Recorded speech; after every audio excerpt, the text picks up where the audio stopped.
Now, here is the second major lesson in life to learn. Number 2 is, learn how to take advantage of the spring. Uniquely enough, spring follows winter. And pray tell me, how often does spring follow winter? The answer, every year with regularity. For the last 6,500 years. In fact, you can count on it. It's true that sometimes reluctantly, but always, winter yields to spring. And what a great place for spring. If you were going to put it somewhere, that would be the place to put it, right after winter. Spring is called opportunity. It's the day that follows the night. It's progression that follows recession. Opportunity always follows difficulty. Isn't that important awareness? Spring always comes. The days keep arriving. Opportunity keeps cycling. However, 2 very important words in the second major lesson are, take advantage. You might underline those 2 words in your notes and in your mind. Take advantage of opportunity. You see, just because spring rolls around, that's no sign you're going to look good come fall. You must take advantage. Learn what to do with your springs. Read every book you can for ideas so that you can get good at it. In fact, you have to get good at one of 2 things in life: planting in the spring or begging in the fall. One or the other. And don't just let the time pass. There are only a handful of springs given to each of us. Whatever you are going to do with your life, you must get at it. Life is brief, like the falling of a leaf. So make a study of your opportunities and how to take advantage. It's a major lesson. Here is the third major lesson in life to learn, and a most important one. Learn how to protect your crops all summer. Sure enough, as soon as you've planted your garden in the spring, the busy bugs and the noxious weeds are out to take it. And here is another important fact. They will take it, unless you defend it. And here are 2 key phrases to consider. First, all good will be attacked. Every garden will be invaded. Not to think so is to be naive. And here is the second key phrase. All values must be defended. All social values, marriage values, friendship values, economic values, every garden must be tended all summer. If you want to wind up with any value come fall, you must be vigilant all summer and care for all your values. They must be defended with vigor. This is a major lesson. The attack from within and from without must be recognized and handled. Here is the 4th major lesson in life to learn. And that lesson is, learn how to reap in the fall without complaint. It's called, accept full responsibility for what happens to you. One of the highest forms of human maturity is accepting full responsibility. The great day of human liberation, accepting full responsibility. Also learn how to reap in the fall without apology. Without apology if you do well, and without complaint if you don't. The reason? It's your crop. I used to have that long list of reasons why I wasn't doing well, to explain my miserable lack of progress. You've got to explain it some way, right? Otherwise, you won't look good. I had this list called Reasons for Not Looking Good. I used to blame the government. You can believe that or not. It was at the top of my list of reasons for not doing well. The government. I used to blame taxes. I used to say, look what you've got left after they take everything out. And they expect you to do well by your family. With these taxes, that was on my list. Prices. They used to get to me. I used to say, you walk into a grocery store with a $20 bill and come out with a little half bag of groceries. It's a wonder you can even feed your family. With these prices, who's getting all the money? The poor man hasn't got a chance. He pays through the nose. Interest rates. That was another lecture I had called Bleeding the Poor. The rich can't afford to pay 18%, let alone the poor. That was on my list. I used to blame the weather. I blamed my car. I blamed the manufacturer. I used to blame the traffic. I blamed the company. I blamed company policy. I blamed the training program, the commission schedule. I used to blame my cynical neighbors. They were just selfish, looking out for themselves. That was on my list. Reasons for not doing well. In fact, Mr. Schoaf, my personal development teacher, asked me one morning, early in our association. He said, Jim, how come you haven't done well up until now? Excellent question. So to defend myself the best I could, so I wouldn't look too bad, I went down through this list. And after I got finished, Mr. Schoaf patiently looked my list over very carefully, and then he said, Mr. Rohn, big problem with your list. You ain't on it. Schoaf was very kind, but he was also very blunt. When I went to work for him, a few months after this occasion, I learned very quickly to tear up my list of reasons for not doing well, and I threw it away.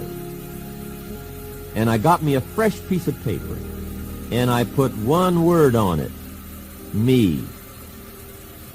There's an old black heritage spiritual that says, it's not my mother nor my father, nor my brother nor my sister, but it's me, O Lord, standing in the need of prayer. So, those are the 4 major lessons to learn. How to handle the winters, take advantage of the spring, protect your values all summer, and accept full responsibility in the fall. Make your life and life a constant study. And if you change, get stronger, wiser, and better, your life and business and lifestyle will surely change.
da